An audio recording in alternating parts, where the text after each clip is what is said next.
Move your loud, entitled black ass away from the steps before we put you in cuffs."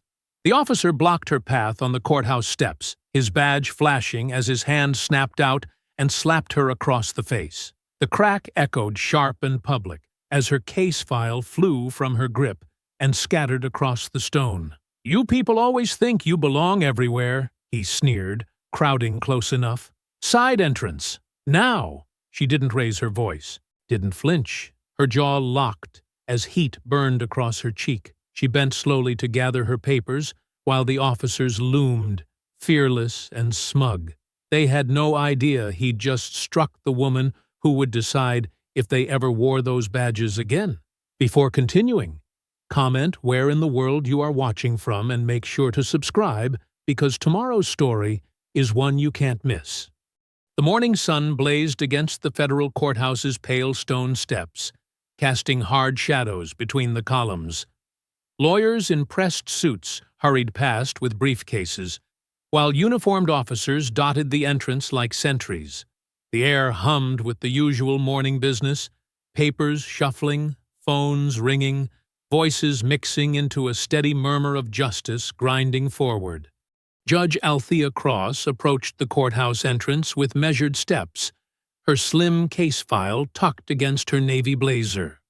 Without her robes, she looked like any other professional, though her bearing carried the weight of decades on the bench. Her silver-streaked hair was pulled back severely, her expression neutral but alert as she navigated the morning crowd. Officer Ridge Halvors spotted her first, his broad shoulders tensing as he nudged his partner. "Hey, Benton, check this out." He stepped directly into Althea's path, forcing her to stop short.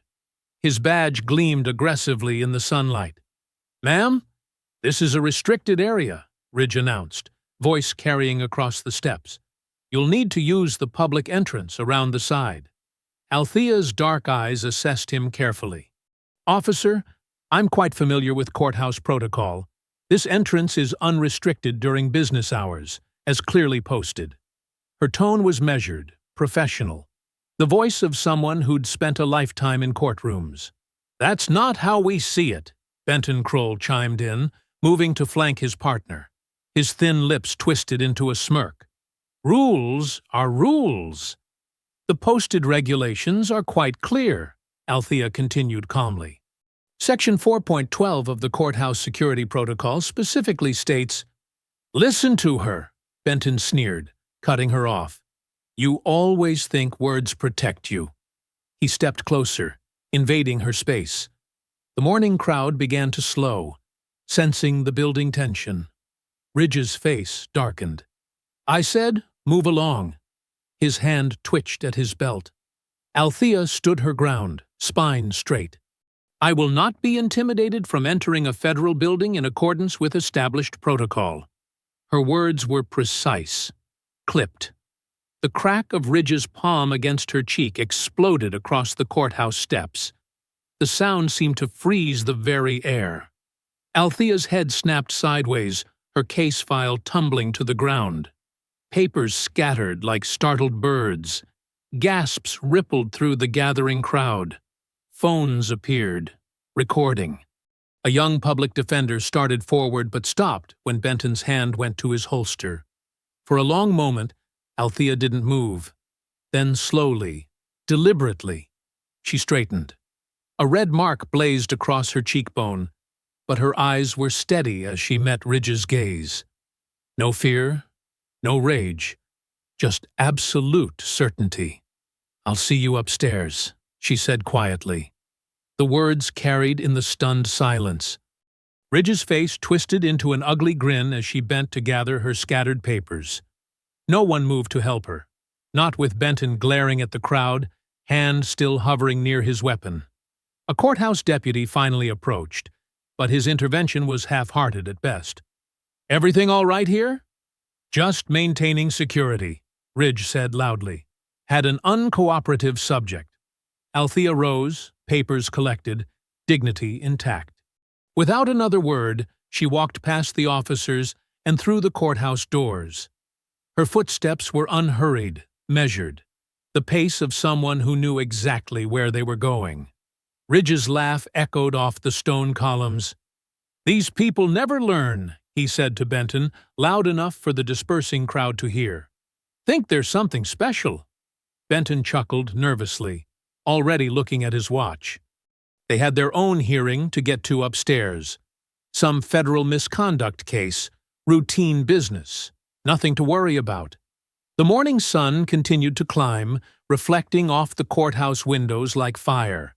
The gathered observers slowly returned to their business, though phones still recorded furtively. The deputy retreated to his post, studiously looking anywhere but at the two officers. The morning's usual bustle resumed, but tension lingered in the air like static before a storm. Ridge stretched, completely at ease. He'd dealt with complaints before. Nothing ever stuck. Not to him, not to Benton. The system worked the way it was supposed to. He checked his watch, too, noting they should head in soon for their hearing. But he wasn't worried. He was never worried. The red mark on Althea's face would fade. The video footage would disappear. The witnesses would forget. That's how it always worked. Ridge's laugh still echoed in the morning air as he straightened his uniform, ready to face another day of consequences that would never come. Near the entrance, a courthouse maintenance worker quietly swept up the last few scattered papers that had been missed.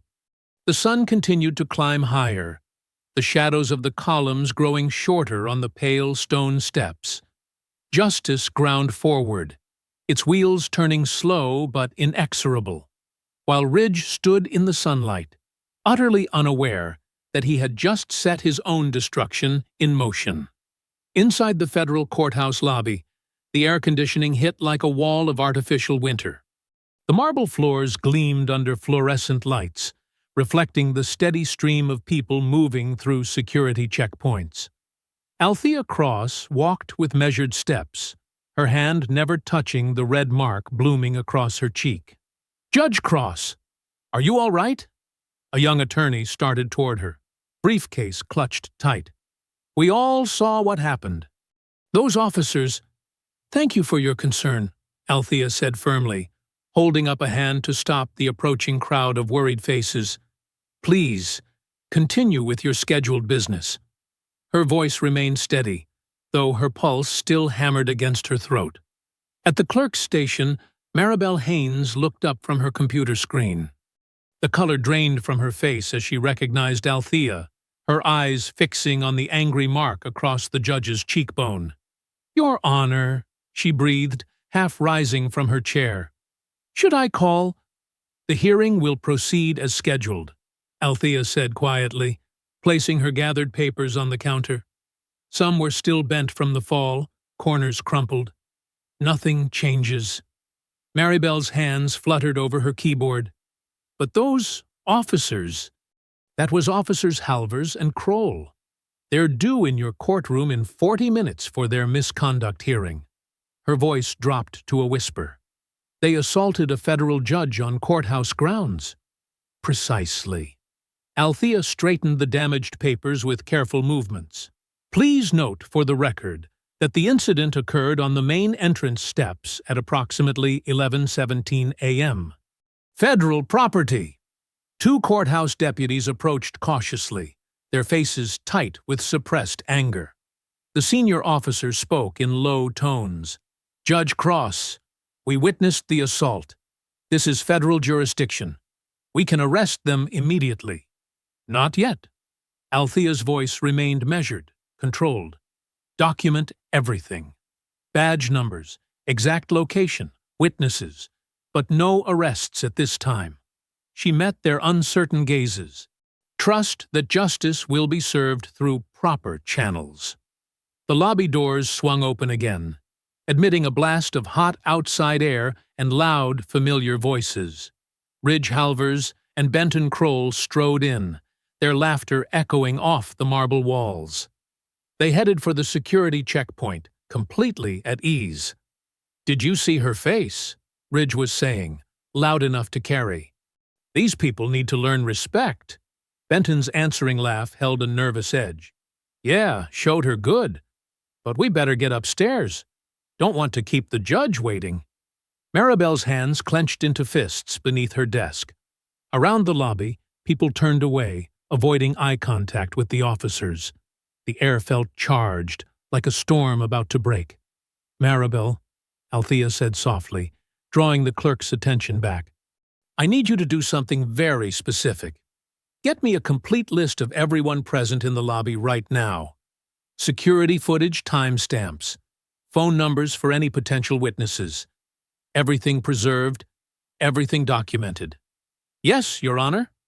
Maribel's fingers flew across her keyboard. "Should I alert Judge Harrison that you'll need a continuance?" "No continuance." Althea checked her watch. 35 minutes until the hearing. The docket proceeds exactly as scheduled. The deputies lingered nearby, clearly uncomfortable with inaction. The senior officer spoke again. "Judge Cross, at least let us escort you to your chambers. For security." "That won't be necessary." Althea gathered her papers. "But please ensure Officers Halvors and Kroll are seated in the courtroom precisely on time. Not a minute late." Ridge and Benton had cleared security now, their boots heavy on the marble as they headed for the elevators. They still hadn't looked in Althea's direction, hadn't made the connection. Their conversation drifted back, punctuated by more laughter. "Your Honor," Maribel said hesitantly, "there's already video circulating on social media. News vans are pulling up outside." "Let them." Althea's voice held absolute certainty. But no statements, no comments. Not from anyone in this building. Everything proceeds through proper channels. The lobby hummed with tense energy as people tried to appear busy while stealing glances at both Althea and the officers. Phones disappeared into pockets when Ridge looked around, but reappeared the moment his back turned. The deputies took up positions near the security checkpoint, their faces carefully blank. Maribel worked quickly, her screen filling with notes. "I've flagged the security footage for preservation. Documenting all witnesses now." She paused, looking up at Althea. "They really have no idea who you are, do they?" "They will." Althea checked her watch again. 28 minutes. "Continue your documentation. I need to prepare." She moved toward the judicial chamber's corridor, her heels clicking steadily on the marble. The red mark on her cheek had begun to fade, but the memory of the impact remained sharp and clear. Everything remained sharp and clear. Behind her, Ridge's voice boomed from the elevator bank. "Just another day keeping order." More forced laughter from Benton. The hallway to chambers was cool and quiet, lined with heavy wooden doors bearing brass nameplates. Althea's steps didn't falter as she approached her own door. Inside, her black robes hung ready on their stand, the fabric still and waiting. She set her papers on the desk, squared them precisely. The clock on the wall ticked steadily forward. 25 minutes until the hearing. She could hear muffled voices from the lobby, the usual sounds of justice grinding forward. Nothing delayed. Nothing changed. Althea closed her chamber door with a soft click. The room was silent, save for the clock's measured heartbeat. Her robes waited, black as certainty, while outside her door, the machinery of federal law continued its inexorable turn. The federal courtroom buzzed with low conversation as people filed in through the heavy wooden doors. Morning light streamed through tall windows, casting long shadows across the polished floor. The gallery benches filled quickly, lawyers, journalists, and curious courthouse regulars drawn by whispers of a high-profile police misconduct case. At the defense table, Ridge Halvors leaned back in his chair, one arm draped casually over its wooden back. His uniform was pressed crisp, badge gleaming under the fluorescent lights. Next to him, Benton Kroll sat straighter, tugging at his collar every few minutes. Their attorney, Caleb Morrow, arranged papers with mechanical precision, his gray suit immaculate. "Relax," Ridge muttered to Benton. These federal types love their procedures. We'll be out of here by lunch. Morrow shot them a warning look. Keep your voices down. This judge doesn't tolerate disruptions. Like I care what some bleeding heart federal judge thinks, Ridge said, just loud enough for nearby gallery members to hear. A few shifted uncomfortably in their seats. The clerk's desk sat empty, papers arranged in neat stacks. The American flag hung still behind the bench, its gold fringe undisturbed. The judge's chair remained vacant, its high back turned slightly toward the wall. "All rise!" The clerk's voice cut through the murmur. "The United States District Court for the Eastern District is now in session. The Honorable Judge Althea Cross presiding." Ridge's smirk stayed fixed as he stood, until the door behind the bench opened. His expression froze, then crumbled as Judge Althea Cross emerged in full judicial robes. The red mark on her cheek was still visible. Benton's sharp intake of breath seemed to echo across the suddenly silent courtroom. His face went pale, hands gripping the edge of the defense table. Morrow's pen clattered to the floor. He stared at his clients, then back at the bench, understanding dawning in his eyes. Althea took her seat with measured grace, her movements deliberate and unhurried.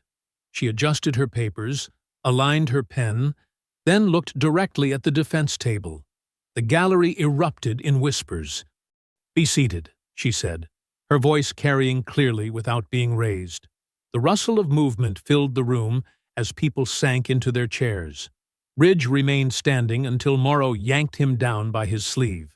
"This is the matter of United States versus Halvors and Kroll, case number 2023 CR 789, Althea stated, reading from the docket. "Let the record reflect that both defendants are present." Her gaze settled on them again. "And that this court recognizes them." Morrow shot to his feet. "Your Honor, I must object immediately. Given the incident this morning on the courthouse steps, there's an obvious conflict of interest. We move for your immediate recusal."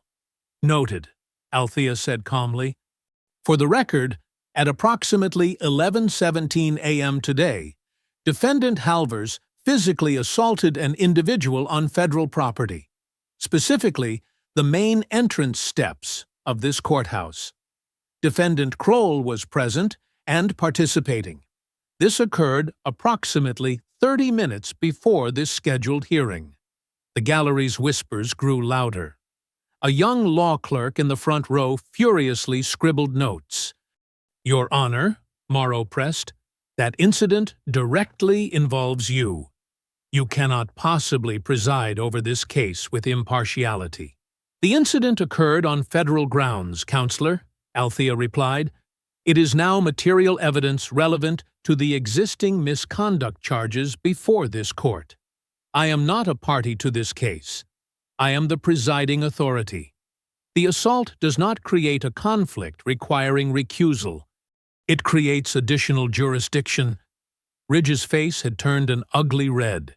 His jaw clenched as he stared at the bench, hands curling into fists under the table. "Your Honor, we intend to appeal any ruling." Morrow started. "You may certainly pursue any appeals you deem appropriate, Counselor," Althea cut in smoothly. "But this hearing will proceed. The court finds no basis for recusal." Objection overruled. Benton slumped in his chair, the starched confidence of his uniform seeming to wilt. His eyes darted between Ridge and the exit doors, where federal marshals stood at attention. "Now then," Althea continued, her tone as measured as if discussing routine motions, "the court has reviewed the initial filing materials. The prosecution alleges multiple civil rights violations spanning a period of—" "This is bullshit!" Ridge suddenly exploded, half rising before Morrow grabbed his arm. "You can't—" "Defendant Halvors," Althea's voice cut through his outburst like a blade, "you will maintain proper courtroom decorum, or you will be removed. This is your only warning." Ridge's knuckles went white as he gripped the table edge. Sweat beaded on his forehead under the courtroom lights. The woman he had struck mere minutes ago now sat elevated before him, draped in the full authority of federal law. "As I was saying," Althea resumed, "the prosecution alleges multiple civil rights violations. Given the events of this morning, the court is particularly interested in examining the pattern of escalation described in the charging documents." The gallery had gone completely silent now, all eyes fixed on the unfolding scene.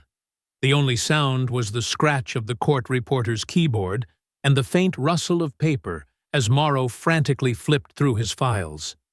Benton's breathing had grown audible, quick and shallow. His usual dependence on Ridge's confidence had shattered, leaving him adrift as the full weight of their situation descended. "The court will hear opening statements," Althea said. "Prosecution may proceed when ready." Ridge sat rigid in his chair, the realization continuing to wash over him in waves. The casual slap that was supposed to put some disrespectful woman in her place had instead delivered him directly into her power. Every twitch of his fingers, every shift in his seat, now happened under her unwavering gaze. The machinery of justice he had so long manipulated to his advantage had suddenly, irreversibly, turned against him. The prosecutor rose from her table, a slim woman with steel-rimmed glasses and a dark blue suit. "Your Honor, the United States will demonstrate a pattern of civil rights violations spanning 5 years. Ridge's leg bounced under the defense table as she spoke, his jaw working silently. Benton kept his eyes fixed on his hands, which trembled slightly as they rested on his thighs. "Before we proceed further," Althea interrupted, her voice measured, "the court must address jurisdiction." She lifted a leather-bound book. "Under Title 18, Section 13 of the United States Code, any crime committed on federal property falls under federal jurisdiction. The steps of this courthouse, where this morning's assault occurred, are federal property." Morrow jumped up again. "Your Honor, we continue to object to any reference to this morning's alleged incident." "Counselor," Althea cut in, "let me be absolutely clear. The assault I witnessed and experienced is not an emotional matter for this court. It is evidence. Evidence that occurred on federal property. Evidence that directly relates to the pattern of conduct alleged in the existing charges, and evidence that falls squarely within this court's jurisdiction." She opened a file folder. "Furthermore, under Section 242, it is a federal crime to willfully deprive any person of their rights under color of law. When officers abuse their authority while in uniform, as occurred this morning, that also creates federal jurisdiction." The prosecutor nodded, making notes. Morrow's face had grown increasingly pale. "Your Honor," he tried again, "we move for an immediate stay pending appeal of the jurisdiction ruling." "Denied," Althea replied without hesitation. "Counsel may consult United States v. Thompson, where the Seventh Circuit upheld jurisdiction in nearly identical circumstances." She placed another document in front of her. "The court is also ordering immediate production of several records." Ridge's legs stopped bouncing. His eyes narrowed. "The clerk will issue subpoenas for the complete disciplinary files of both Officers Halvors and Kroll, covering their entire tenure with the department." Althea's pen moved steadily across the page. "This includes all citizen complaints, internal affairs investigations, and supervisory reports." Benton's breathing grew more rapid. Morrow began scribbling urgent notes.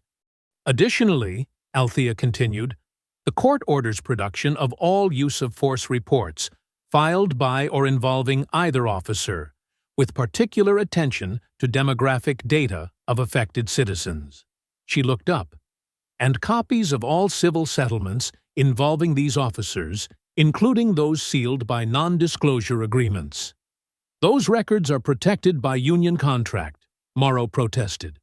"Union contracts do not override federal subpoena power, Counselor.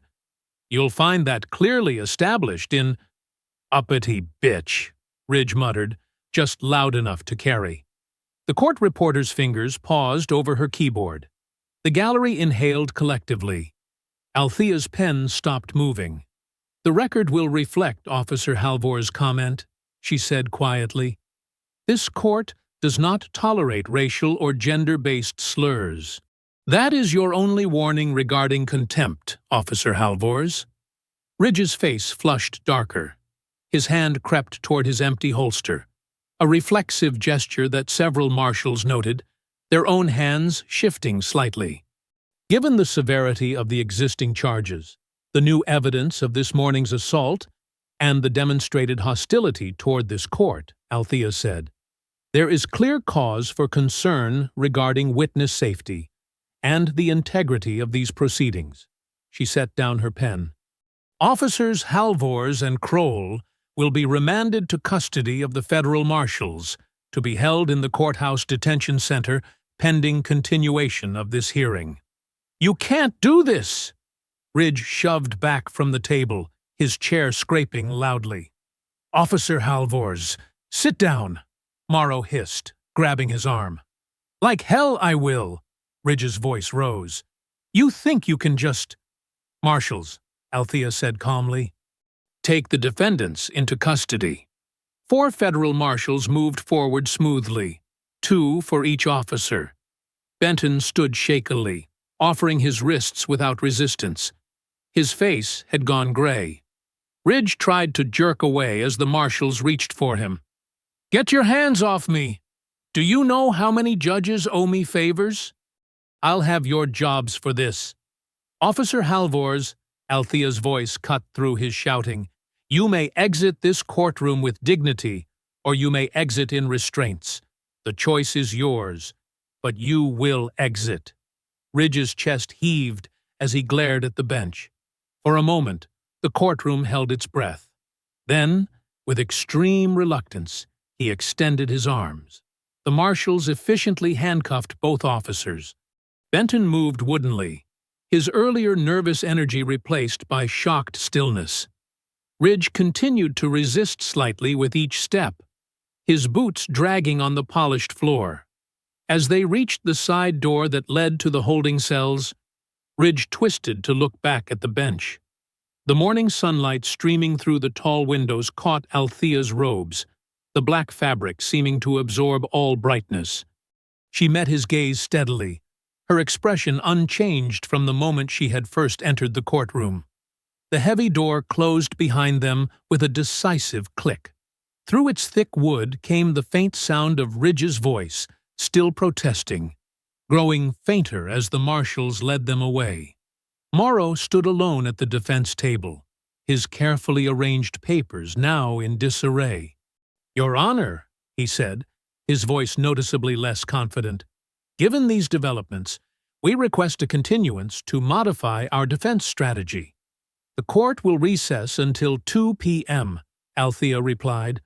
"I suggest you use that time to advise your clients on the benefits of cooperation." She lifted her gavel.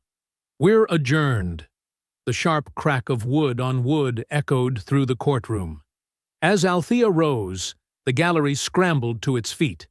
She descended from the bench with the same measured pace she had shown upon entering, her robes whispering against the carpeted steps. Early afternoon light filtered through the tall windows of Judge Althea Cross's chambers, casting long shadows across her mahogany desk. She sat with perfect posture, methodically reviewing the thick misconduct file before her. The morning's events had crystallized her focus, rather than shaken it. "Patterns," she murmured, spreading out multiple complaint forms. "Always patterns." Her fingers traced down identical phrases repeated across different reports. Subject became combative. Officer feared for safety. Necessary force applied. The language was too neat, too consistent, like a template rather than genuine documentation. A knock at her door interrupted her concentration. "Come in," she called. Elias Boone entered, his weathered face grave. The federal investigator carried his own stack of files, setting them carefully on her desk. "Judge Cross," he said, pulling up a chair. I've started preliminary analysis of their arrest records. The racial disparity is striking. Althea nodded. Show me. Boone opened the first file. Over the past 5 years, Ridge Halvors made 847 arrests. 78% involved black citizens, in a district that's 23% black. He spread out several spreadsheets. But here's where it gets interesting. Complaints filed by white citizens received full investigations. Complaints from black citizens, he tapped another document, disappeared. Disappeared how? Althea asked, though she already suspected the answer. Internal Affairs logged them, but they never reached review boards. Same supervisor signed off on dismissing them. Lieutenant Marcus Walsh. Boone's finger traced a recurring signature. And the union settlements. They're buried in administrative budgets, spread across different line items to hide the total amounts. Althea leaned back, processing this information. I want every settlement agreement unsealed. Every complainant contacted. Full audit of union payments and where that money came from. She picked up her phone. I'm authorizing expanded subpoenas now. As she spoke with the clerk's office, raised voices echoed from somewhere in the building. Ridge's angry shouts carried even through thick walls. Boone glanced at the door. He's been like that since they put him in holding, threatening everyone who comes near. Deputies, lawyers, even the cleaning staff. He paused. Kroll's different, though. Gone completely quiet. Just sits there, staring at his hands. The weak link, Althea observed. She lifted another document. Look at these use of force reports. Kroll's name appears on all of Ridge's incidents, but always as secondary officer. Never initiates, always follows. Classic enabler pattern, Boone agreed. He's scared now. Might be ready to talk. A soft knock preceded Maribel's entrance.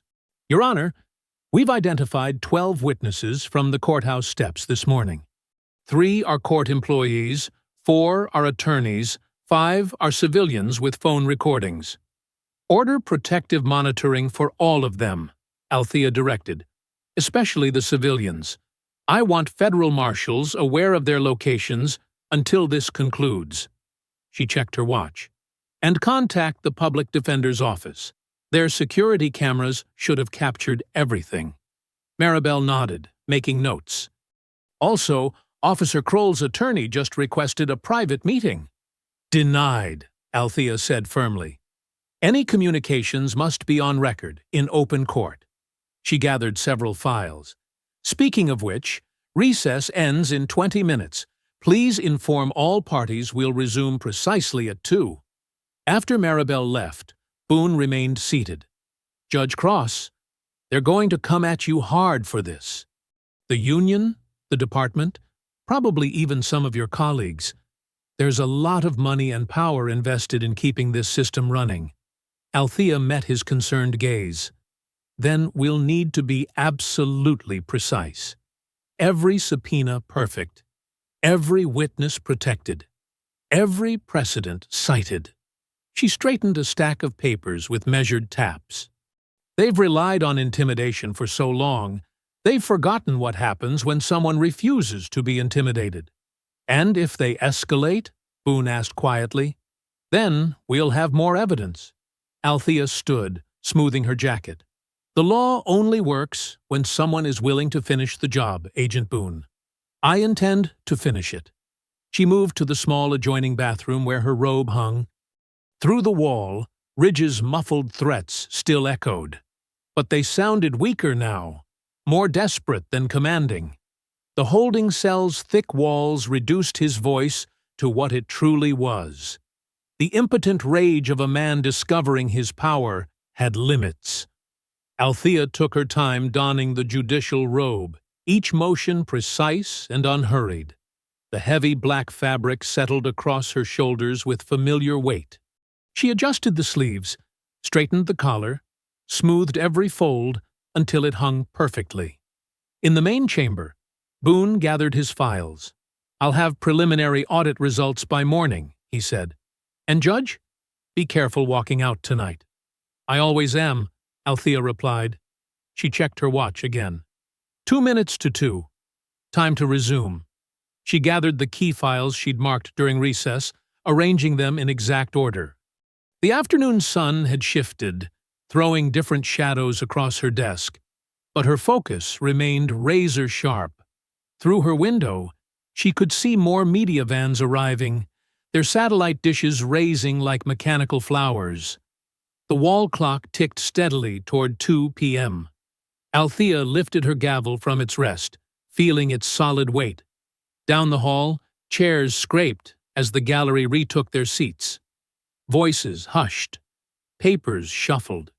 Right on schedule, Maribel appeared at her chamber door. "Court is ready, Your Honor."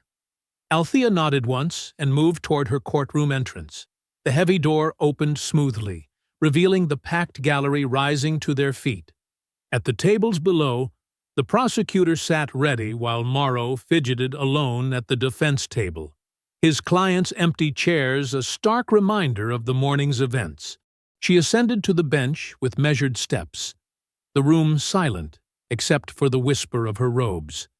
As she settled into her chair, the afternoon light caught her gavel, gleaming off the polished wood as she raised it. The gavel's sharp crack brought the courtroom to attention. Judge Cross settled into her chair, her expression neutral but focused. The afternoon sun slanted through tall windows, highlighting dust motes in the air. "The court will now hear evidence presentation in United States versus Halvers and Kroll," she announced. "Agent Boone, you may proceed." Elias Boone approached the podium, his weathered face serious as he arranged his documents. Behind him, Ridge and Benton sat flanked by deputies, their orange jumpsuits a stark contrast to their earlier swagger. "Your Honor, our analysis reveals significant statistical anomalies in the defendant's arrest patterns." Boone's calm voice carried clearly as he displayed the first chart. Over 5 years, Officer Halvers and Officer Kroll showed a consistent bias in both target selection and force application. The prosecutor stood. "Permission to distribute copies to the gallery, Your Honor?" "Granted," Althea replied. As papers rustled through the courtroom, Boone continued. "In a district that's 23% black, 78% of their arrests involved black citizens. More telling is the force escalation pattern." He switched charts. White suspects received verbal warnings 92% of the time before any physical contact. Black suspects experienced immediate physical force in 67% of encounters. Ridge's smirk flickered as numbers kept flowing. Benton stared at his hands, shoulders hunched. "Furthermore," Boone continued, "civil settlements following these incidents show a troubling pattern. Between 2018 and 2023, the department paid out $2.7 million related to these officers' actions. The payments were deliberately obscured across multiple budget categories." The gallery murmured. Althea tapped her gavel once, restoring silence. "Your Honor," Morrow jumped up, "these statistics lack context. Urban demographics, crime rates—" "The statistics control for all standard variables," Boone interrupted smoothly. "The pattern remains significant at a 99.9% confidence level." Althea nodded. "Objection overruled. Continue, Agent Boone." "We now call Harold Finch," the prosecutor announced. A thin, elderly man approached the witness stand. His hands trembled slightly as he was sworn in. "Mr. Finch, please state your former occupation," the prosecutor began. "I was a booking nurse at Central Holding for 27 years, Finch replied, his voice soft but clear. "I retired last spring." "And what were your duties regarding arrestees?" "I documented their physical condition upon arrival. Injuries, medical needs, that sort of thing." Finch glanced at Ridge, then quickly away. "I also noted any complaints about how injuries occurred." "Did you notice patterns with certain officers' arrestees?" "Objection!" Morrow shouted. "Calls for speculation." "Overruled," Althea said. The witness may answer based on direct observation. Finch straightened slightly. Officer Halvor's and Officer Kroll's arrestees often had similar injuries, facial bruising, ribs, wrists, but the official reports never matched what I saw or what the victims told me. The prosecutor lifted a document. Your Honor, I present Exhibit 47, Mr. Finch's medical intake log from June 12, 2022. The entry describes, quote, multiple facial contusions, 3 broken ribs, severe wrist abrasions consistent with restraint struggle. He lifted another paper, contrasted with the official incident report claiming minimal contact. Subject fell while resisting. Ridge's smirk returned. He leaned back, confident in familiar territory. Officer Halvor's? Althea spoke suddenly. Does this testimony amuse you? No, Your Honor, Ridge replied, still smirking. Then perhaps you can explain your sworn statement from the Internal Affairs investigation of that same incident. Althea lifted a document.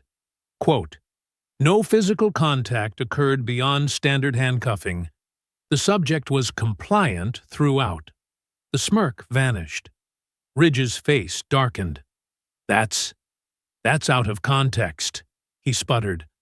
The context is quite clear, Althea replied.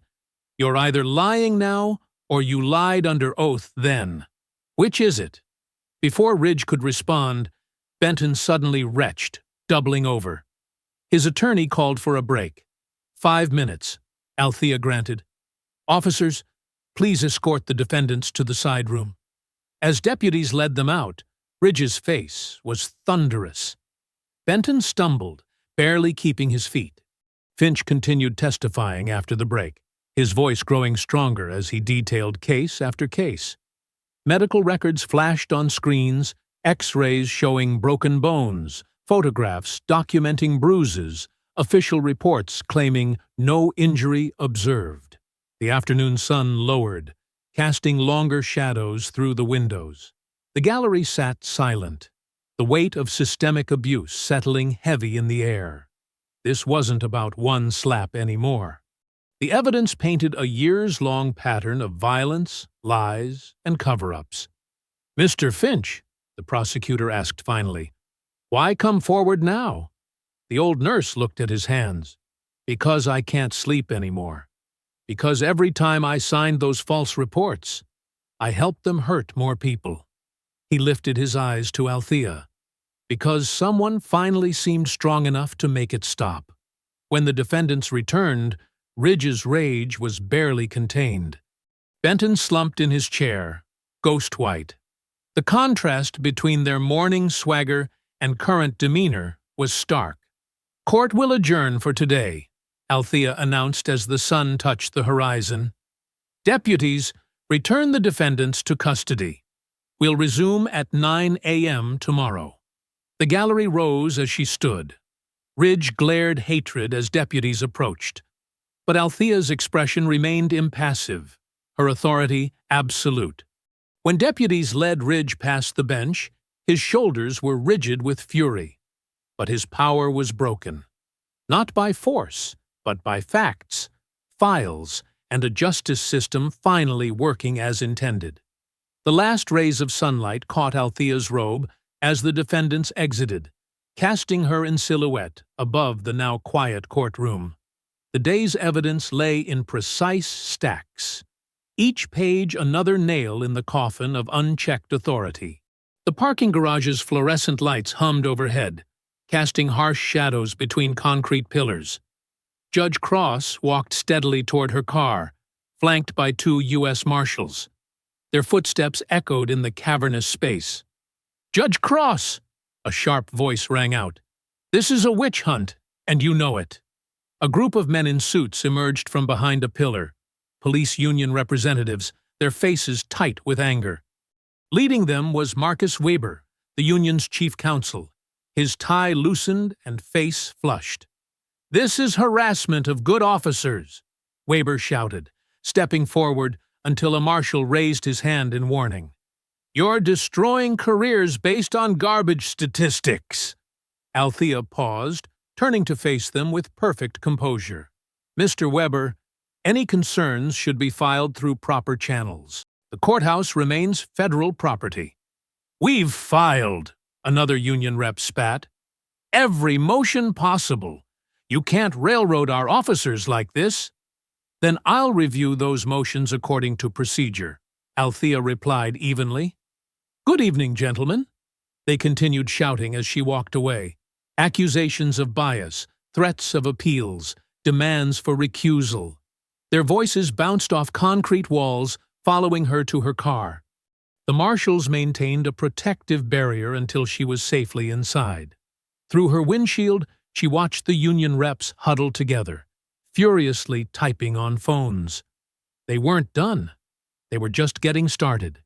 Back in her chambers, Althea found her desk already covered with emergency motions. Her clerk, Maribel, looked apologetic. They filed everything electronically too, Your Honor. The system's been pinging non-stop. Thank you, Maribel. Althea settled behind her desk, reaching for the first motion.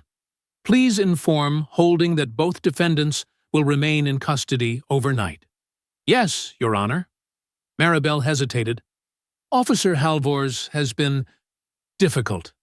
The deputies requested backup twice during the dinner break. Note that in the remand order, Althea said, already reading. Cite specific security concerns. The motions were desperate, claiming everything from judicial bias to procedural errors. Many focused on the morning's assault, arguing it created insurmountable conflict. Others attacked the statistical evidence, demanding months of expert review. Althea's pen moved steadily across paper, denying each with precise legal citations. There would be no delays, no procedural escapes. Not this time. A commotion echoed from down the hall, shouting, the thud of bodies against walls. Maribel rushed to close the chamber doors as Ridge's voice carried clearly. You can't keep me here. That black The sound cut off abruptly, followed by scuffling. Althea continued writing, her hand never pausing. When Maribel returned, she was pale. Officer Halvors tried to resist transfer to overnight holding, she reported quietly. They had to subdue him. Officer Kroll just sat there shaking. Add the incident to the record, Althea instructed. Full details. She worked methodically through the pile of motions as darkness gathered outside her windows. Each denial was bulletproof, each citation exact. The union's lawyers would find no procedural gaps to exploit. Down in holding, Ridge continued his tirade until deputies were forced to remove his phone privileges. Benton remained silent in his cell, staring at nothing. Their swagger had crumbled, revealing the truth beneath. One man's impotent rage, another's crumbling nerve. Final motion denied, Althea announced at last, signing the last page. Please file these immediately, Maribel.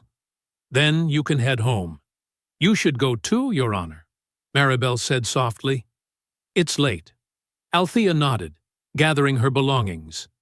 The courthouse had grown quiet, most staff long gone. Her footsteps echoed in empty halls as she walked toward the parking garage. 2 fresh marshals waited to escort her. Standard procedure now. The garage felt cavernous at night, their footsteps bouncing between concrete pillars. Where union reps had gathered hours ago, only shadows remained. But the night wasn't empty. Car engines idled just outside the garage exit. Television crews had gathered, cameras ready. Word of the day's developments had spread. Judge Cross, they called as she emerged.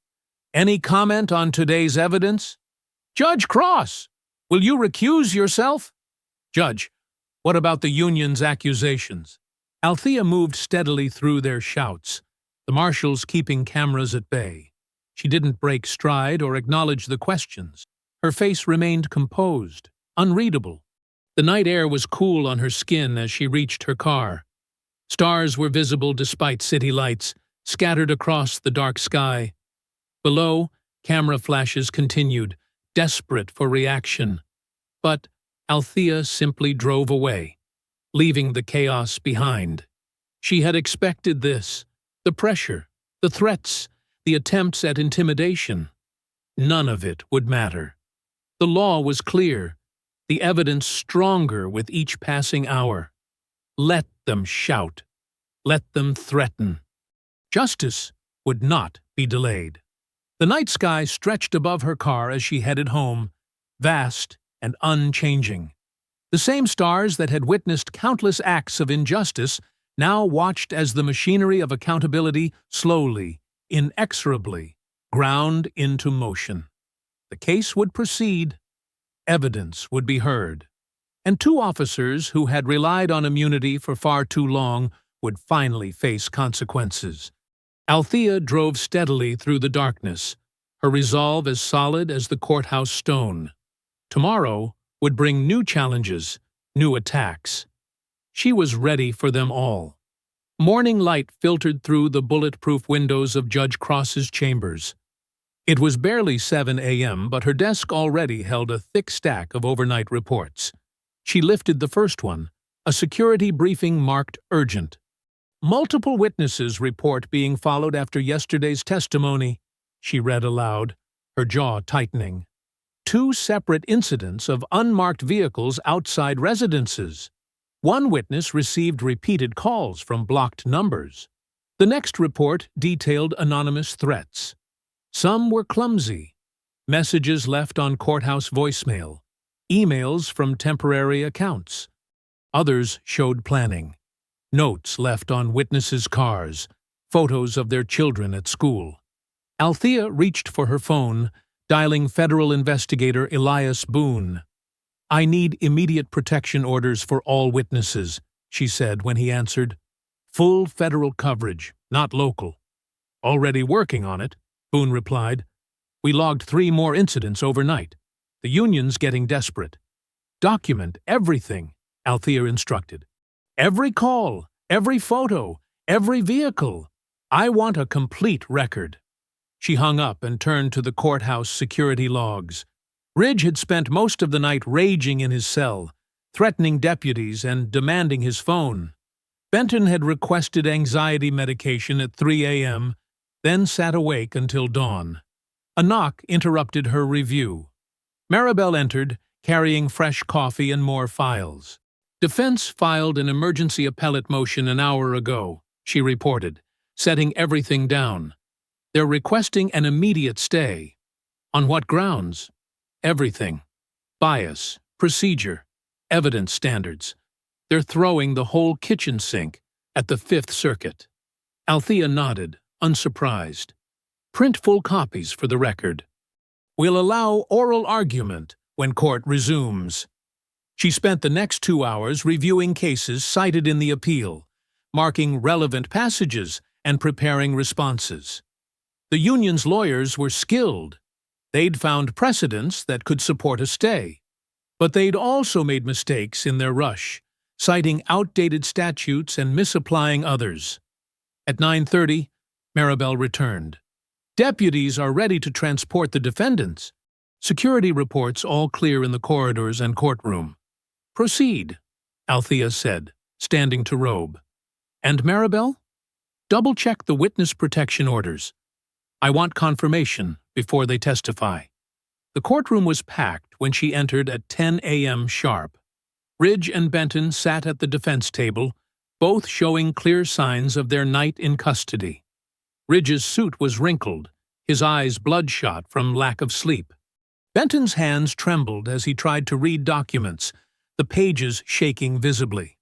"Court is in session," Althea announced, taking her seat. "I understand defense has filed for an emergency stay?"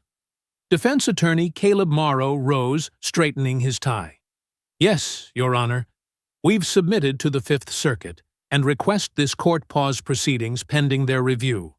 "You may present your argument," Althea said. "The record should be complete."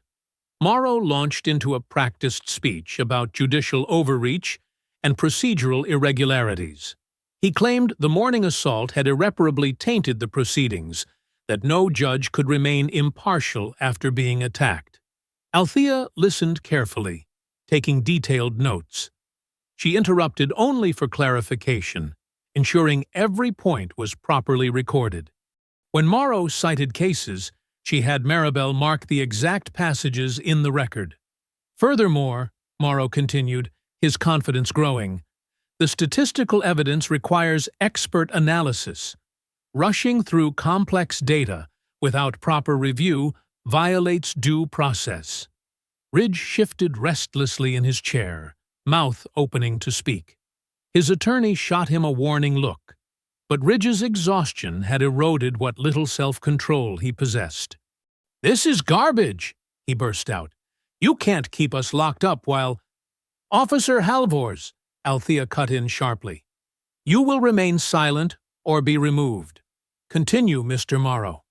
Benton's trembling had grown worse, his shoulders hunched as if trying to disappear.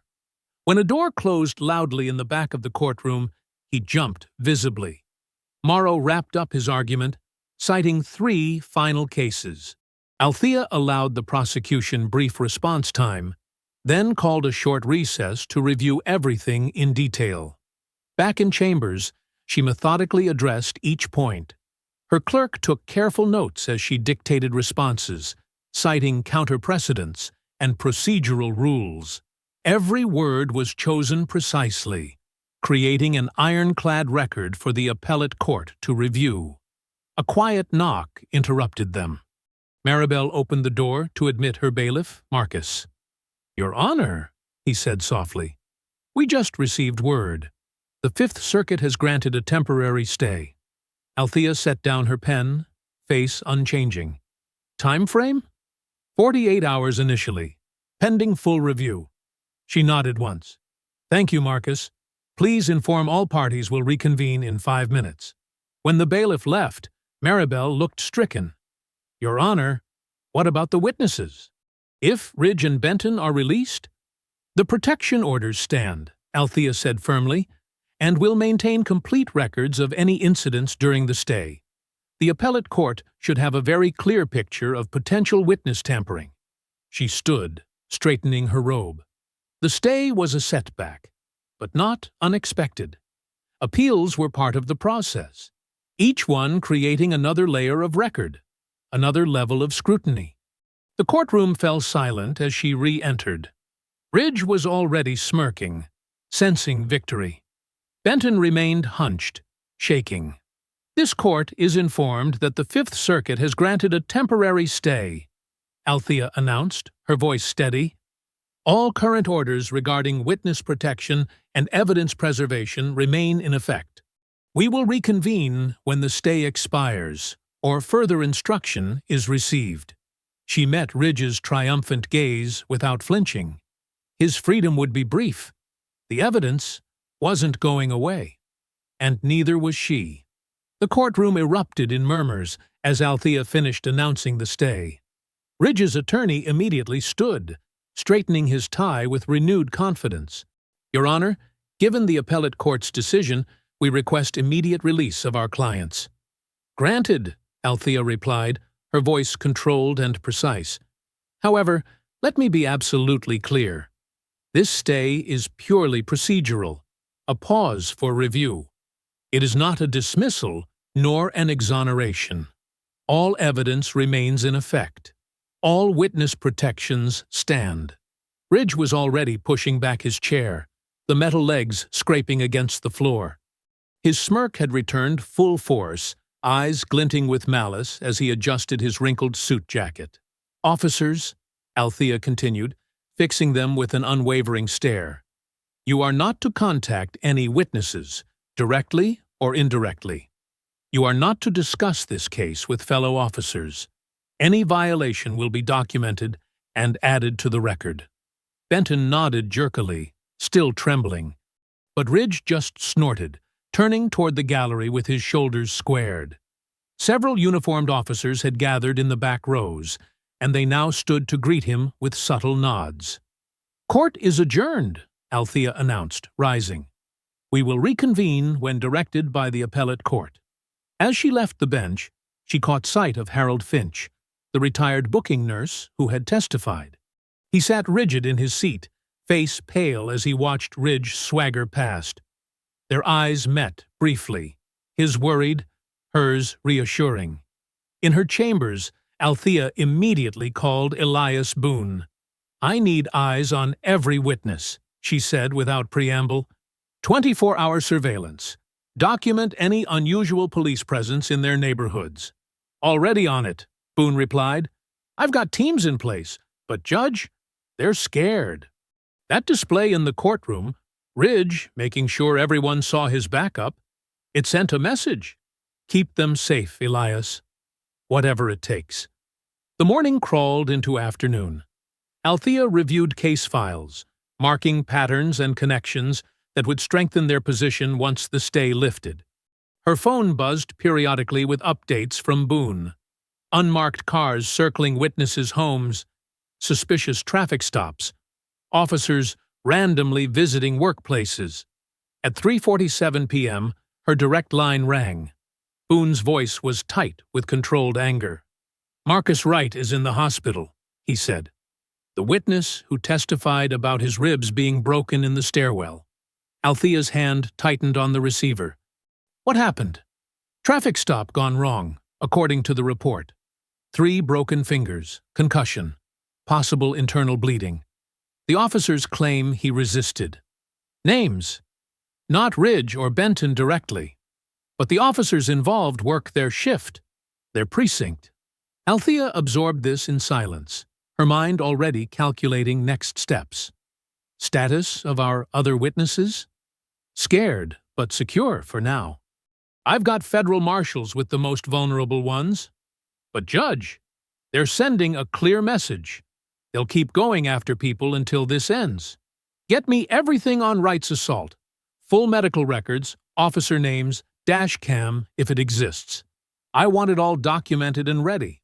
She hung up and stood, walking to her window. The late afternoon sun cast long shadows across the courthouse steps, the same steps where Ridge had slapped her just yesterday. It felt like weeks ago. A knock at her door announced Maribel, carrying fresh coffee and more files. "Defense has filed 3 new motions with the appellate court," she reported. "They're pushing to extend the stay indefinitely." "Of course they are," Althea said, turning from the window. "They think time works in their favor. That witnesses will disappear, evidence will get lost, pressure will make us back down." She moved to her desk, pulling a fresh legal pad forward. "Pull every case we have involving witness intimidation during stays. Focus on precedents where courts lifted stays due to ongoing threats." Maribel nodded and hurried out. Althea began writing, her pen moving steadily across the paper. The sun crept lower outside her window as she worked, shadows lengthening across her desk. At 7:13 p.m., her phone buzzed again. Another witness reported being followed. At 8:24 p.m., a third went to the emergency room after a routine traffic stop. By 9 p.m., the courthouse had mostly emptied, but light still spilled from Althea's office.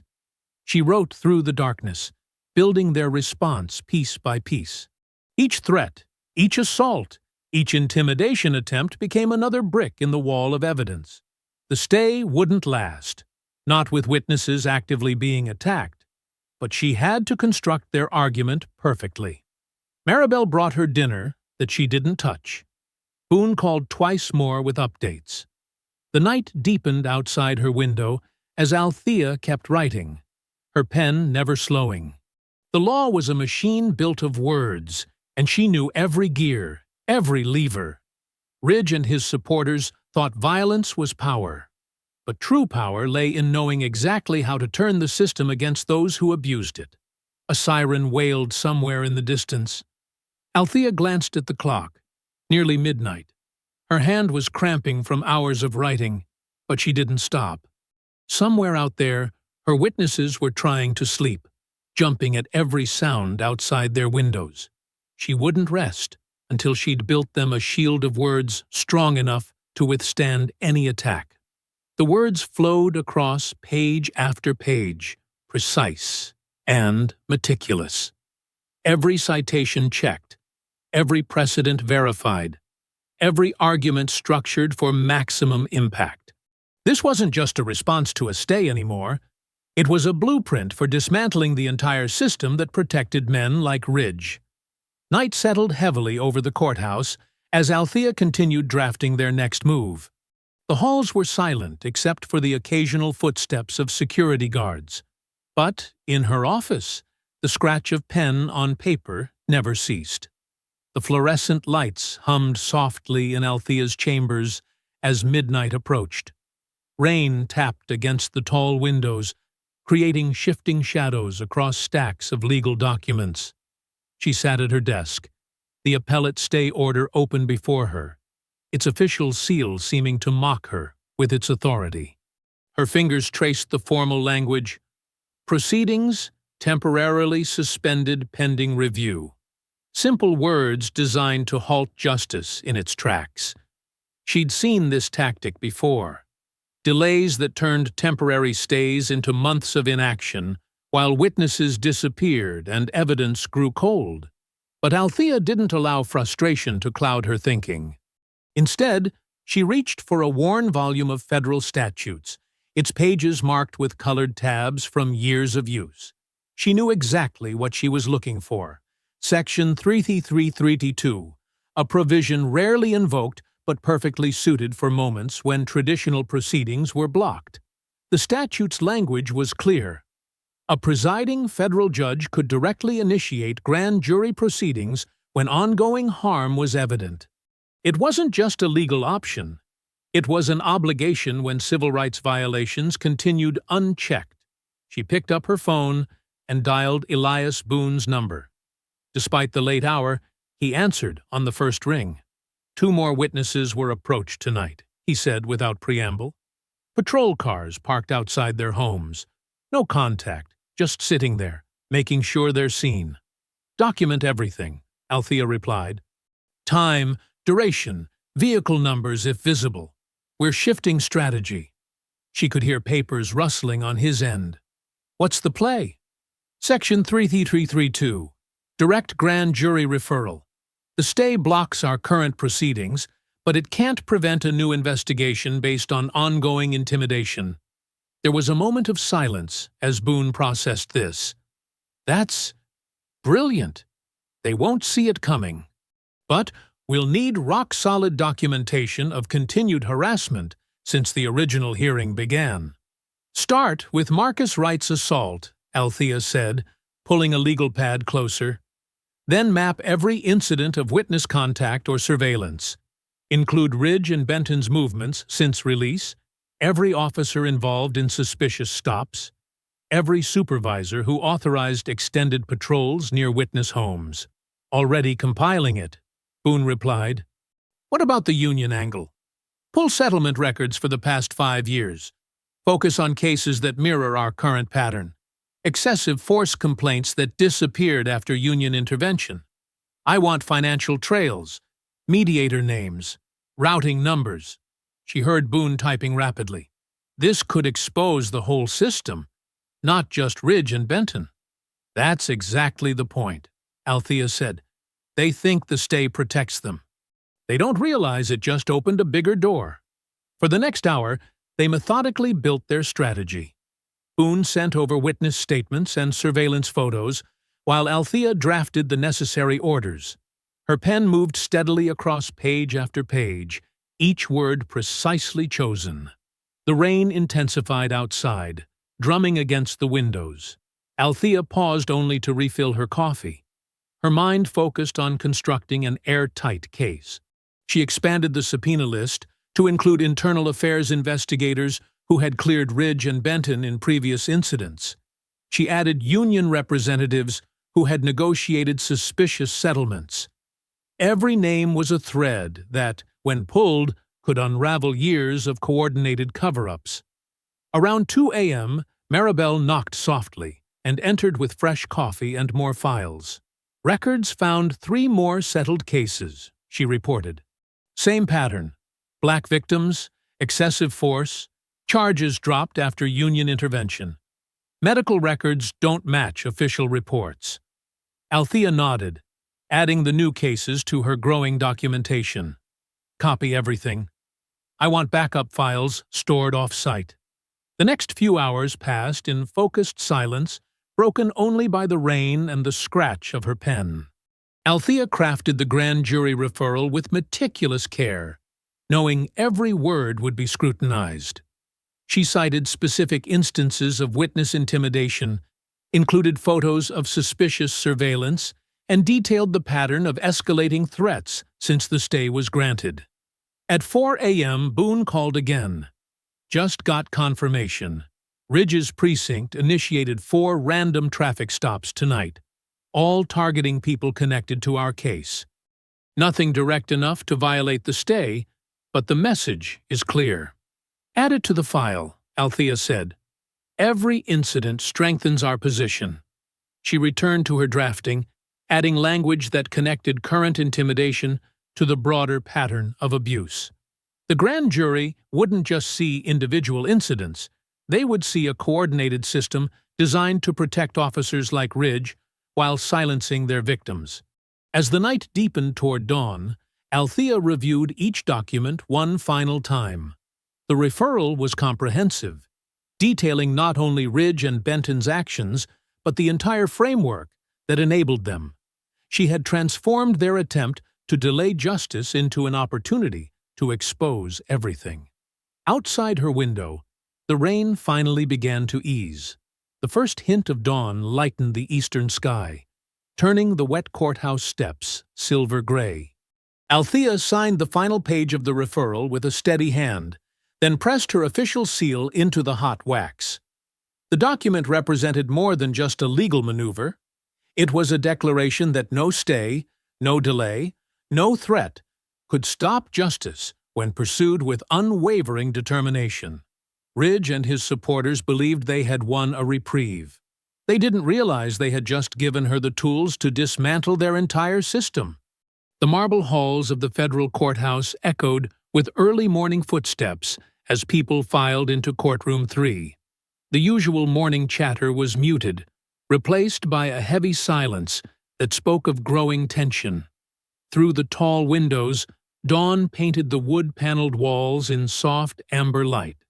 Judge Althea Cross entered precisely at 8 a.m., her black robe settling around her as she took her seat. The gallery was packed. Lawyers, reporters, and citizens pressed shoulder to shoulder on the hard wooden benches. Ridge Halvors and Benton Kroll sat at the defense table, their earlier swagger replaced by rigid postures and tight expressions. "This court is now in session," Althea announced, her voice carrying clearly through the hushed room. "Let the record reflect that we proceed under the authority of a specially impaneled federal civil rights grand jury, pursuant to Section 33332. Ridge's attorney shot to his feet. "Your Honor, we have a standing appellate stay." "The stay applies to the original proceedings," Althea cut in smoothly. "This is a separate matter investigating ongoing civil rights violations and witness intimidation occurring after our initial hearing began. The court calls Captain James Whitfield." A tall man in a crisp police uniform rose stiffly from the gallery. As he made his way to the witness stand, Althea noticed how his eyes flickered nervously between Ridge and the exit. This was a man accustomed to controlling rooms, not answering questions in them. "Captain Whitfield," Althea began after he was sworn in, "please explain the standard procedure for processing civilian complaints against officers Halvors and Kroll. Standard procedure is immediate review and—" "One moment." Althea held up a document. "I have here complaint number 2021-487, filed by Marcus Wright, alleging excessive force. The timestamp shows it was received 9 months ago. Can you explain why there's no record of review?" Whitfield shifted in his seat. "Sometimes paperwork gets delayed in processing. What about complaints 2021-490 through 2021-496? Althea laid out 7 more files, all filed within the same week, all alleging similar conduct. all apparently lost in processing.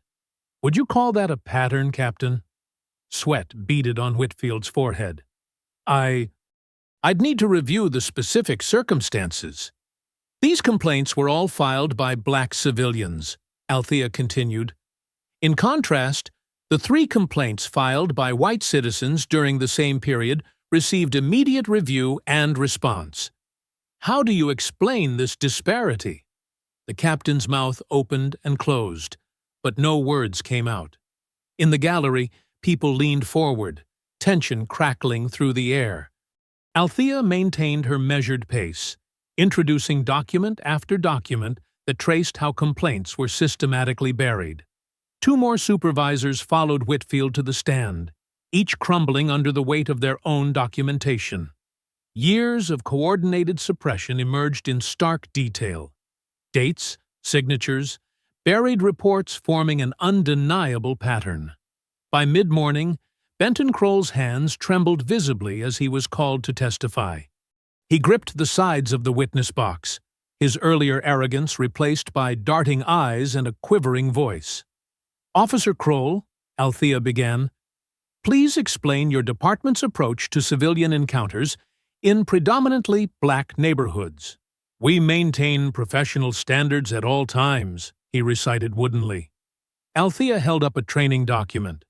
This internal memo refers to establishing immediate dominance in high-risk demographic zones. Please explain what that means. That's just standard procedure for... Is this your signature acknowledging receipt of these protocols? Althea pointed to a marked section. And these attendance records show you participated in 12 specialized training sessions focused on these techniques, correct? Benton's face had gone pale. He looked desperately toward his attorney, found no help, then seemed to deflate before their eyes. We were told, he started, then swallowed hard. They trained us to go in hard. Show them who's boss right away, especially in certain neighborhoods. A murmur rippled through the courtroom. Ridge's face had turned an alarming shade of red. And if civilians questioned this approach, Althea pressed. Escalate immediately, Benton whispered. That was the rule. Don't let them think. Don't let them talk back. Just dominate. Who gave these instructions? Everyone. Supervisors, trainers, union reps. They said it was the only way to keep control of those people. Benton's voice cracked. If someone complained, there was a whole system. Reports disappeared. Witnesses got scared off. Everyone knew their part. Shut your mouth! Ridge exploded from the defense table, his chair crashing backward. You race traitor piece of... Officer Halvors, Althea warned sharply. Be seated or... You think you can judge us? Ridge's face contorted with rage as he jabbed a finger toward Althea. You uppity black Officer Halvors! His attorney grabbed his arm, but Ridge shook him off violently. You're not fit to wear that robe, Ridge screamed, spittle flying from his lips. You think you can sit up there and... He lunged forward suddenly, hands curled into claws, as he vaulted over the defense table toward the bench. Federal marshals moved with lightning speed, but Ridge's momentum carried him halfway across the well of the court before they slammed into him. The impact drove him hard to the floor, but he continued thrashing and shouting racial slurs as they wrestled him into restraints. The gallery erupted in chaos, people jumping to their feet, voices raised in shock and anger, phones recording everything. Through it all, Althea remained seated, her expression unchanged as she watched Ridge being subdued. Only those closest to the bench might have noticed her hands, folded calmly in her lap, were trembling slightly. The chaos subsided into a heavy silence, broken only by Ridge's muffled cursing as marshals secured him in reinforced restraints. Papers from the defense table lay scattered across the floor, evidence of his violent outburst. The morning sun streaming through the tall windows felt colder now, casting harsh shadows across the scene. Judge Althea Cross's voice cut through the tension with surgical precision. Let the record reflect that Officer Halvers has physically attempted to assault this court. Her words carried no anger, only clear, unmistakable authority. He is hereby held in contempt and will be remanded to federal custody without possibility of bail. The marshals tightened their grip on Ridge as he tried to twist free, his face purple with rage. Althea continued as if he weren't there at all, her steady gaze sweeping across the stunned courtroom. "Members of the jury," she addressed the wide-eyed panel, "what you have witnessed is not provocation. It is exposure. When systems of power face genuine scrutiny, they often reveal themselves most clearly in their desperate attempts to maintain control." In the witness box, Benton Kroll sat frozen, his earlier testimony interrupted by his partner's explosion. Sweat darkened the collar of his uniform shirt as he watched Ridge being forcibly removed from the courtroom. The door hadn't even closed behind them when Benton suddenly leaned forward toward his microphone. "Your Honor," his voice cracked, I request counsel, new counsel, and I want to cooperate, fully cooperate." His attorney started to object, but Benton cut him off. "No, I'm done. I need to tell the truth." Althea nodded once, her expression unchanged. "The court will appoint independent counsel. We'll take a 15-minute recess to facilitate this transition." The next 3 hours unfolded like a meticulously orchestrated revelation. Benton, with his new attorney present, began outlining the architecture of abuse that had shaped his decade on the force. Elias Boone approached the bench with cart after cart of documents.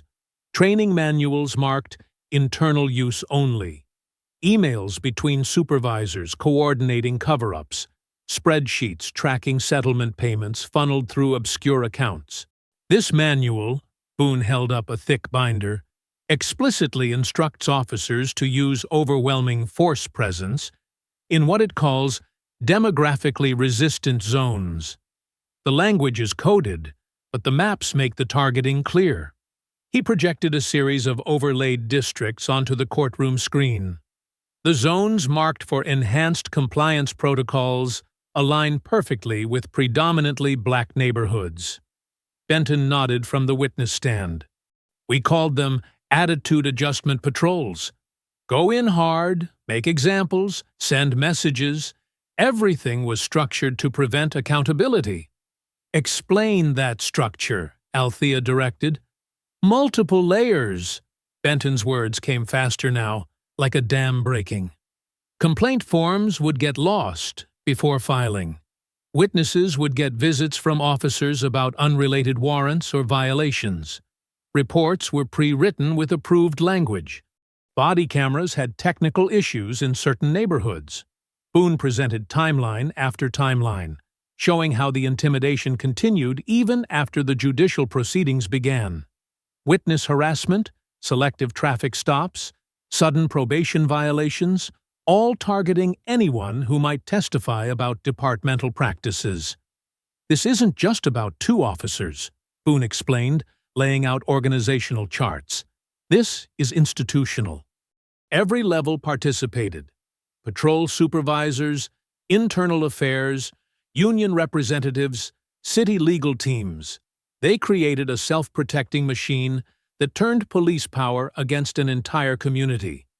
The defense team's carefully constructed narrative of isolated incidents and misunderstandings crumbled under the weight of their own documentation. What had started as a misconduct hearing had transformed into an exposé of systematic oppression.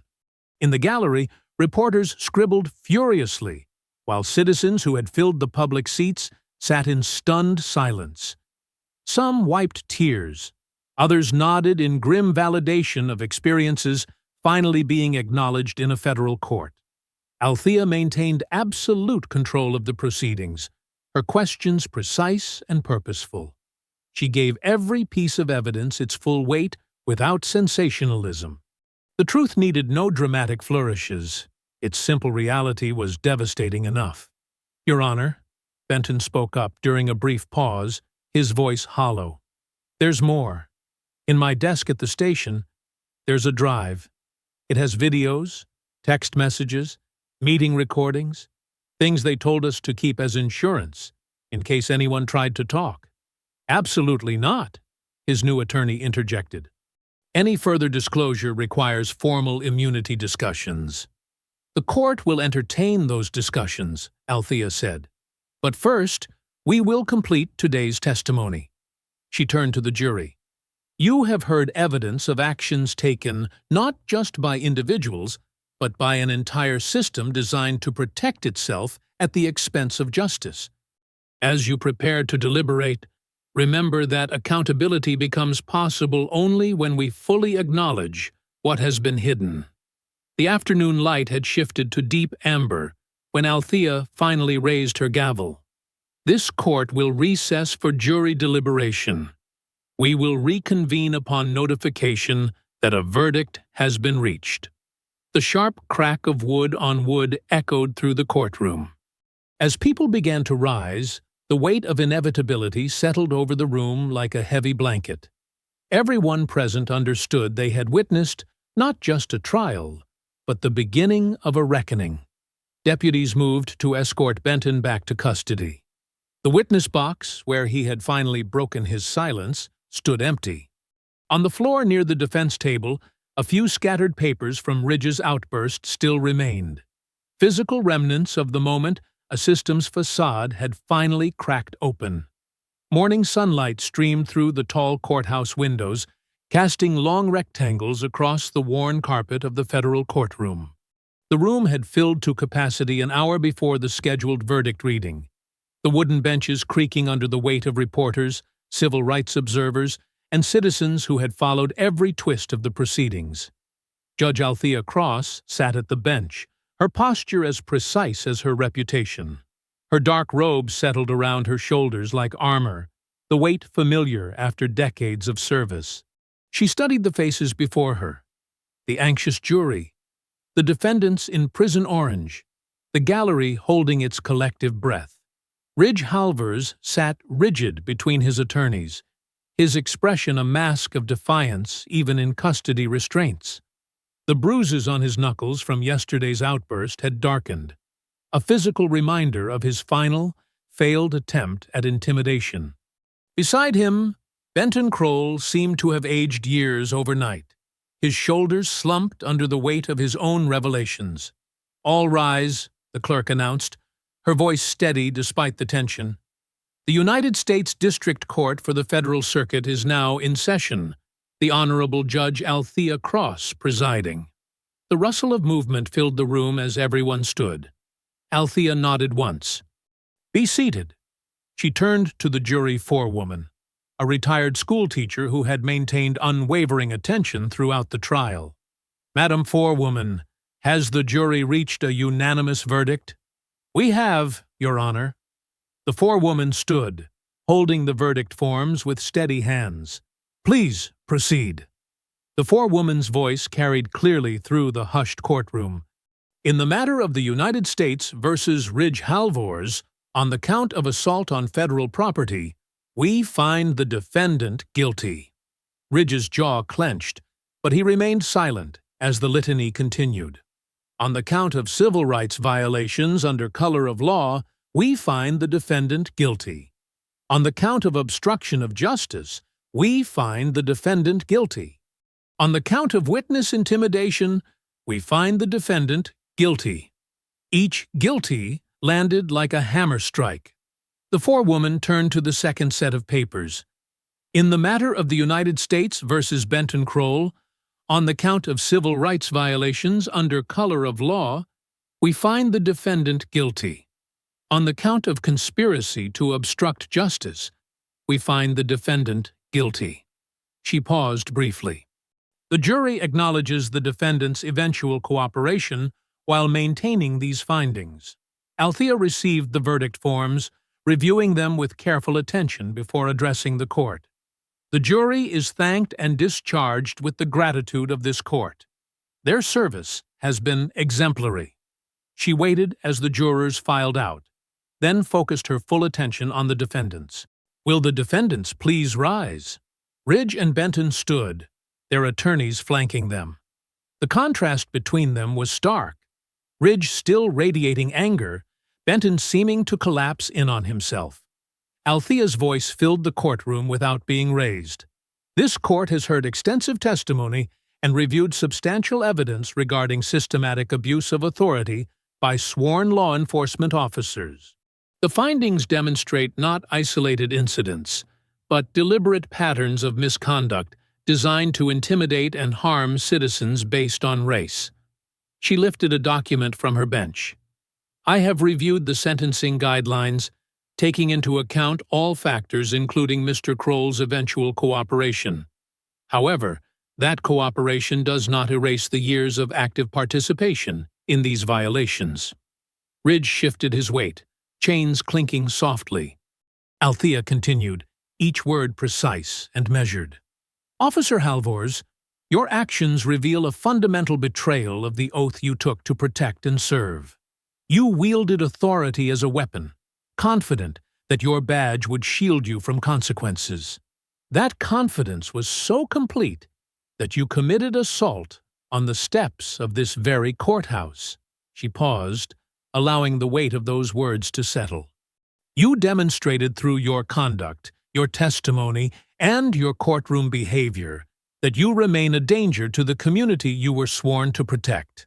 The evidence shows a pattern of escalating violence, particularly targeted at black citizens, with no indication of remorse or reform. Turning to Benton, her tone shifted slightly. Officer Kroll, while your eventual cooperation assisted justice, it came only after years of willing participation in these violations. Your testimony revealed how deeply institutionalized these abuses had become, but that makes them no less criminal. Althea lifted another document. This court therefore sentences Ridge Halvors to 25 years in federal prison, with no possibility of parole for 20 years. Benton Kroll is sentenced to 12 years, with eligibility for parole after 8 years, contingent on continued cooperation with ongoing investigations. The gallery remained absolutely silent as she continued. Additionally, both defendants are permanently barred from any law enforcement or security position, public or private. You will forfeit all pension benefits, and this court orders full financial restitution to identified victims of your documented misconduct. She looked directly at Ridge, whose face had flushed dark red. The law does not bend to uniforms or fear, Mr. Halvors. It does not recognize authority as a shield for abuse. When you struck me on those steps, you believed power would protect you, as it had so many times before. Her voice remained calm, but carried an edge of steel. You were wrong. Turning to Benton, she added, and Mr. Kroll. Silence in the face of wrong is its own form of violence. Your eventual truth does not erase the years of harm you enabled and enacted. Althea squared the papers on her bench, each movement deliberate. This court retains jurisdiction over these matters pending appeal, and the defendants will be remanded immediately to federal custody to begin serving their sentences.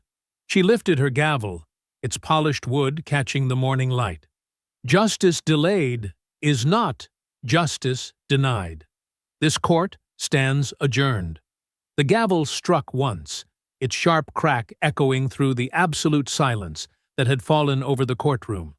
The afternoon sun had shifted, casting deeper shadows across the federal courtroom as Judge Althea Cross moved deliberately into the sentencing phase. The morning's verdict still hung in the air, but now came the moment of consequence. She arranged a series of documents before her, each one representing years of documented abuse, finally exposed to light. For the record, Althea began, her voice carrying clearly through the packed courtroom. This court will now detail the complete sentencing guidelines and considerations. She lifted the first document. Under federal statute, each civil rights violation carries a maximum term of 10 years when physical injury is involved. Conspiracy and witness intimidation each carry separate penalties. Ridge Halvors sat unnaturally still, his handcuffs gleaming under the fluorescent lights. The morning's fury had drained from his face, replaced by something closer to dawning comprehension. Beside him, Benton Kroll stared fixedly at the floor, his attorney's hand resting on his shoulder. The prosecution has submitted extensive documentation of aggravating factors, Althea continued, her tone measured and precise. This court finds the following circumstances particularly relevant. She began reading from a detailed list, each point landing like a stone in still water. First, the systematic targeting of black citizens for escalated force and false arrests, demonstrated through statistical analysis and corroborating testimony. Second, the deliberate abuse of authority and badge powers to intimidate witnesses and suppress complaints. Third, the continuation of threatening behavior even after this court issued explicit warnings and protective orders. She paused, allowing each point to register. In the gallery, several of the victims who had testified sat together, their faces reflecting decades of vindication finally arrived. Additionally, Althea continued, this court considers the assault committed on federal property, specifically on these courthouse steps, as a separate aggravating factor, demonstrating complete contempt for legal authority and due process. Ridge's attorney rose. Your Honor, we continue to object to the inclusion of that incident in these proceedings. Objection noted and overruled, Althea replied without hesitation. The assault occurred within federal jurisdiction and demonstrated the exact pattern of behavior central to these charges. The defendant's actions that morning merely confirmed what years of evidence had already established. She turned her attention directly to Ridge Halvors. Mr. Halvors, please rise. Ridge stood slowly, chains clinking. His expensive suit had been replaced by prison orange, but his stance still carried echoes of his former authority, now rendered meaningless. This court sentences you to 25 years in federal prison for the civil rights violations, with consecutive terms of 10 years each for witness intimidation and assault on federal property. These sentences will run consecutively, not concurrently, for a total of 45 years. Althea's voice remained steady. You will serve a minimum of 35 years before any possibility of parole consideration. A low murmur ran through the courtroom. Ridge's face drained of color as the mathematics of his future registered. Additionally, Althea continued, you are permanently barred from any law enforcement or security position, public or private. Your pension is forfeit, and you will make financial restitution to victims as determined by this court. She turned to Benton Kroll. Mr. Kroll, please rise. Benton stood unsteadily, visibly trembling. Your eventual cooperation assisted justice, though it came far too late for many victims. This court sentences you to 12 years in federal prison, with eligibility for parole after 8 years contingent on your continued cooperation with ongoing investigations. You share the same professional restrictions and restitution requirements as Mr. Halvors. As she spoke, movement at the courtroom doors drew attention.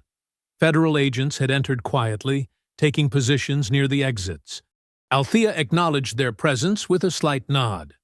Before this court adjourns, I am confirming that the federal grand jury has returned sealed indictments against additional parties identified during these proceedings.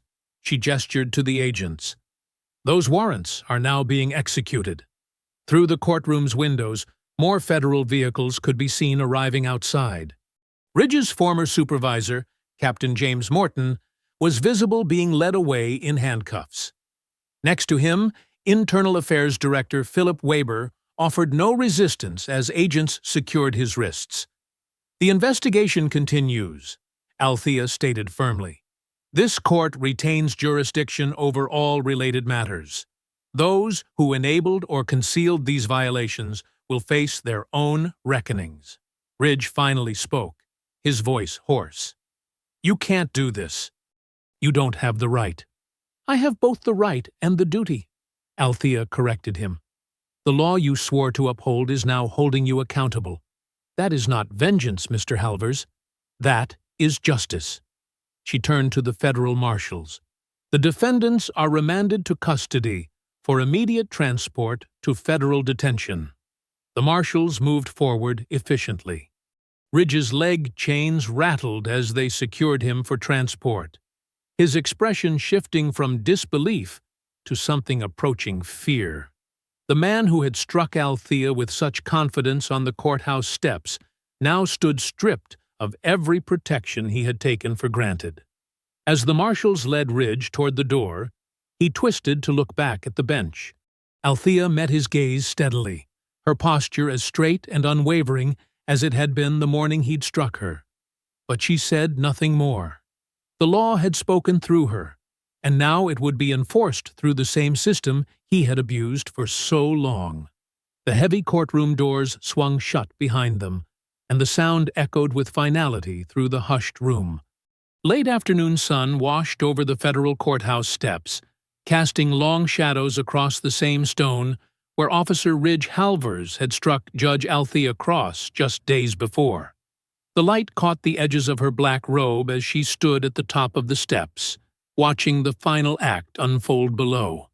A crowd had gathered, their collective silence heavy with anticipation. Reporters clutched microphones and photographers adjusted their lenses, all waiting for the moment Ridge would emerge. Court officers maintained a careful perimeter, their faces professionally neutral, but their postures alert. Through the glass doors, the sound of chains became audible. Ridge Halvers appeared first in his orange jumpsuit, shackled at wrists and ankles, surrounded by federal marshals. His walk was stiff, his head lowered, not in shame, but in barely contained fury. The man who had swaggered these steps in a uniform now shuffled in restraints. Camera shutters clicked rapidly, creating a mechanical chorus that echoed off the courthouse facade. Reporters called questions that went unanswered. Ridge's attorney walked several paces behind, carrying a briefcase that held rejected appeals and denied motions. From her position above, Althea observed without expression. She had not planned to be here, had not sought this public moment of vindication. But when her clerk mentioned the transport schedule, she recognized the importance of bearing witness, not for herself, but for every person Ridge had hurt who never saw consequences arrive. In the crowd, she noticed familiar faces from the hearing. Harold Finch, the retired booking nurse who had testified about falsified injury reports, stood with his hands clasped.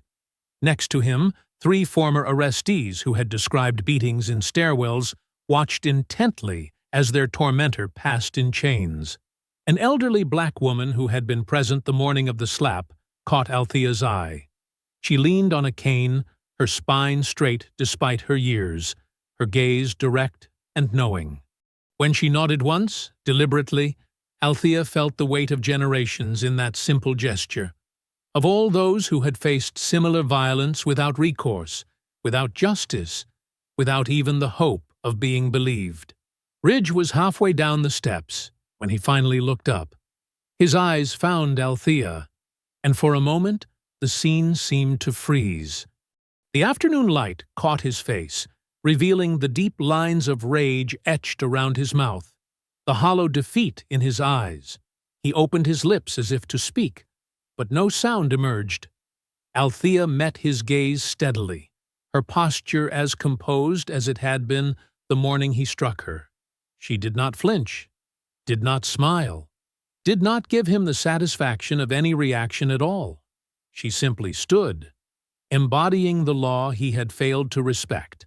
A marshal tugged gently at Ridge's arm, breaking the moment. The procession continued down the steps, each metallic clink of the chains marking time until they reached the waiting transport vehicle.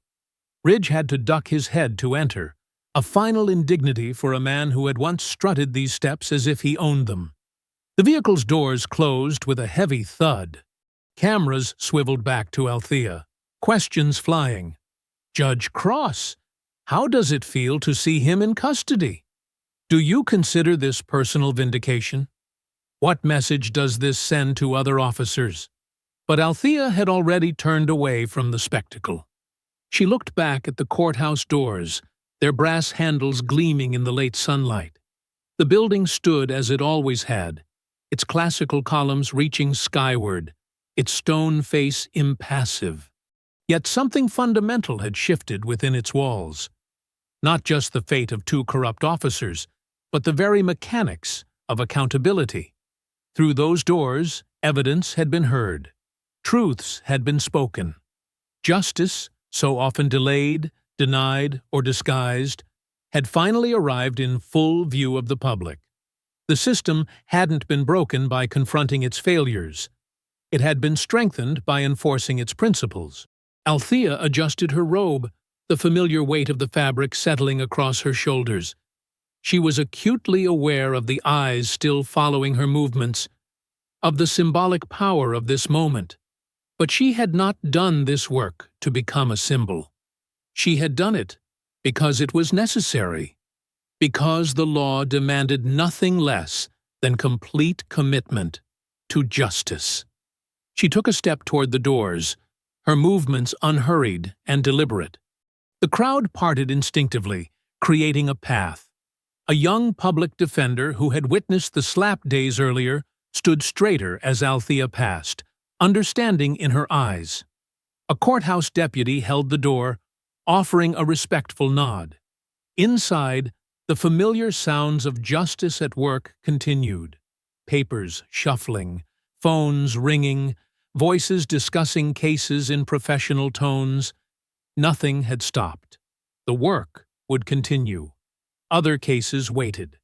Other wrongs needed righting. The law remained a living thing, requiring constant attention and care to fulfill its promise. Althea moved through the lobby, her footsteps echoing on marble. She had entered this building countless times over her career, but today felt different, not because of personal victory, but because she had proved what was possible when someone refused to look away, refused to accept excuses, refused to let power hide from consequences. The afternoon sun streamed through the high windows, creating patterns on the floor that shifted as clouds passed overhead. Soon, the day's remaining hearings would begin. Motions would be filed. Arguments would be heard. The steady machinery of justice would continue its essential work. The doors closed behind her with a soft click, leaving the cameras and crowds outside. Inside these walls, justice had been made visible, public, and complete, not through drama or vengeance, but through the patient, precise application of law. If you enjoyed the story, leave a like to support my channel and subscribe so that you do not miss out on the next one. On the screen, I have picked 2 special stories just for you. Have a wonderful day.